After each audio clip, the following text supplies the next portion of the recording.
ეხლა რაც შეეხება ქართულ პარტიას. ძალიან არ მინდოდა ამასთან დაკავშირებით თქვა.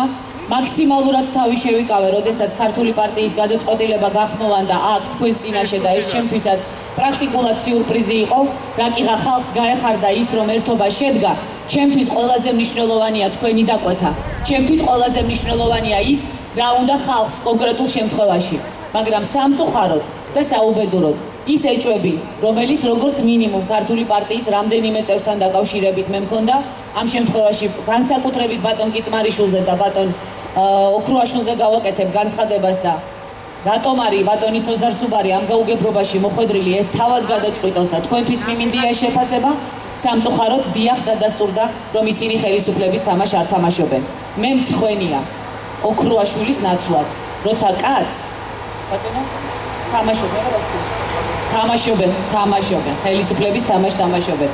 მე მცხვენია ოქრუაშვილის ნაცვლად. ბოლო კაცი თავდაცვის მინისტრი იყო და თავდაცვის მინისტრი ერქვა. რა უნდა გაგიჭირდეს ამის ფასი, რომ შენი სიტყვის პატრონი არ იყო და შენი შიშრობა და ლაჩრობა ქალს გადააბრალო. მაშინ როცა იცი, რომ არც აპირებდი ჩამოსვლას, არც ფიქრობდი იმ კომფორტული ადგილიდან ფეხის მოცვლას. ისევე როგორც გვიცხადებდნენ 2009 წლის აპრილის მოვლენების დროს, რომ აგერ არის ოქრუაშვილი ეხა შემოვა, აგერ არის ეხლა იბრძოლებს.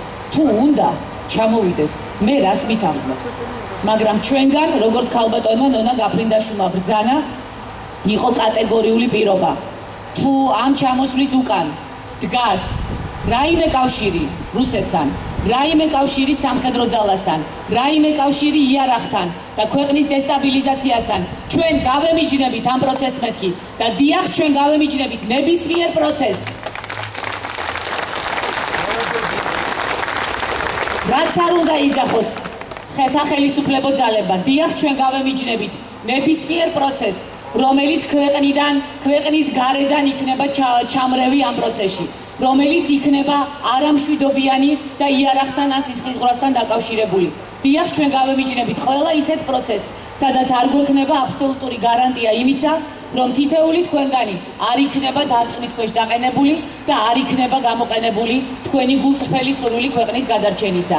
დიახ, ჩვენ დავსვით კითხვა, ჩვენ გვინდა ვიცოდეთ გეგმები, ჩვენ გვინდა ვიცოდეთ რა ვალდებულებებით მოდიან კონკრეტული ადამიანები და მხოლოდ მაშინ ვართ მზად კოორდინირებაზე და ერთობლივ მოქმედებაზე, თუ ეს ყველაფერი ნათელი იქნება თქო. გქონდა ჩვენ ამ კითხვის დასმის უფლება? ვიყავით ვალდებული, უფლება კი არა, ვიყავით ვალდებული, რომ ეს კითხვა დაგვესვა.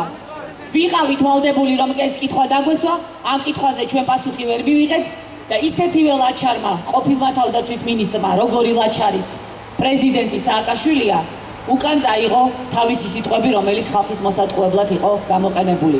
რა თქმა უნდა, ამან ნეგატიური მუხტი შეიტანა პროცესში. რა თქმა უნდა, ამან სერიოზული პრობლემების შექმნა შეიძლება მოახდინოს, მაგრამ ჩვენ ამისდა მიუხედავად ვიდგებით მტკიცედ, ჩვენ ველოდებით ხვალ სრულიად საქართველოს. უნდა საქართველოს ღირსეულ საქართველოში ცხოვრება. ვიცხოვრებთ, არ უნდა ჩვენი თავის და ჩვენი შვილების წინაშე ვიქნებით მართლები და ყოველთვის უფრო ძლიერები, ყოველთვის უფრო ამაყნი, ყოველთვის უფრო ღირსეულები ვიქნებით, ვიდრე დღეს სოროში შემძვრალი ძალიან ბევრი ჩვენი თანამოქალაქეა.